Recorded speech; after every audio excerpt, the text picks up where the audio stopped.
The documentary From Nothing, Something can be a comprehensive answer to the question, what is creativity? Yet, the film gave answers to an even more interesting and valuable question. How are creative people different from each other? My name is Juan, and you're watching ClipperCommentary. Now imagine there's a flashy opening graphics, bells and whistles, da-da-da-da-da.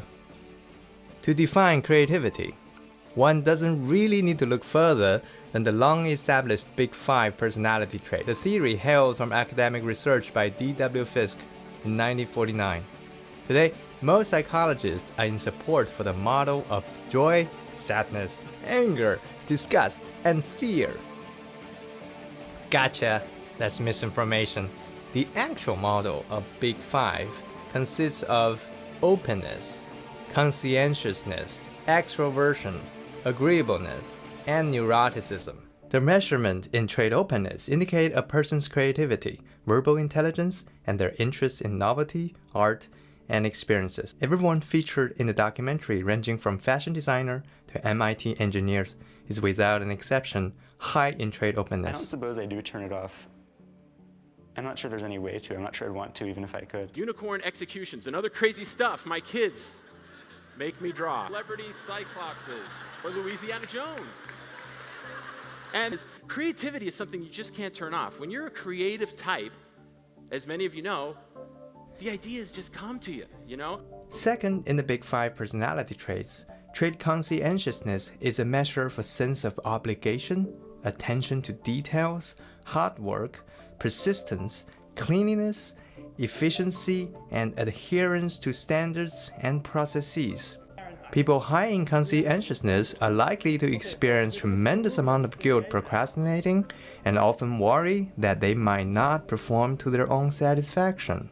It seems to be a recurring sentiment for all the creative people in the documentary.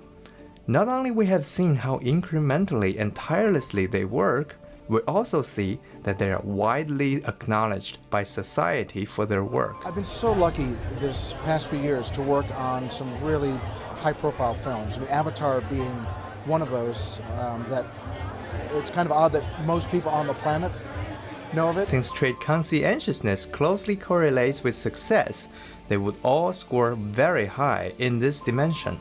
But this video is how creative people differ from each other. I am begging the people of this country not to elect Donald Trump. As an editorial cartoonist, I'm begging the people of this country to vote for Donald Trump.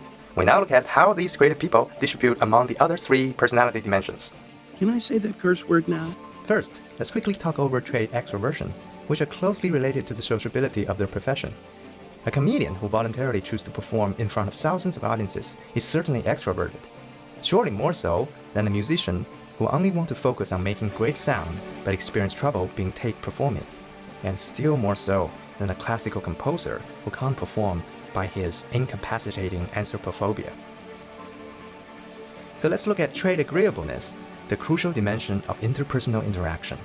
Agreeable people are nice because they agree more and they avoid conflict in favor of conciliation. We describe them as gentle, patient, and kind. But on the flip side, they run higher risk of being taken advantage of their generosity, and they're often very bad negotiators because they feel rude making demands for themselves. She's right there. I loved you in Fairy Dream Adventure Part 7. Okay, bye. I love you. The disagreeable ones, on the other hand, are assertive, and they often come off as rude or confrontational to the authority. Here is an example of how artists disagree with a powerful government.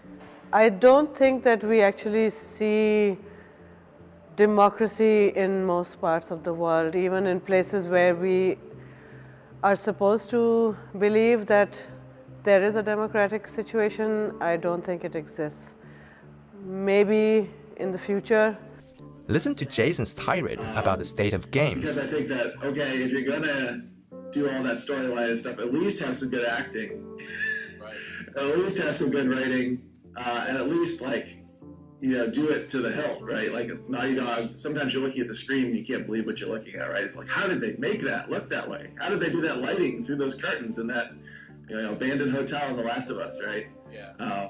So I can still be wowed by that stuff, but I'm a pretty tough customer. When Miranda Bamford was given the opportunity to do a commencement speech, You're not supposed to get paid. Now that is, I Googled it, Conan. Katie Couric, she got 80 grand. Never say no without a number. That means if you don't want to do the gig anyways, just throw out something ridiculous. Right. And then that way you either get the money or you don't have to do it. And so I said, I remember their initial offer was zilch. I counter-offered with 20 grand. And their email in response was, I'm going to paraphrase, oh, geez, no way.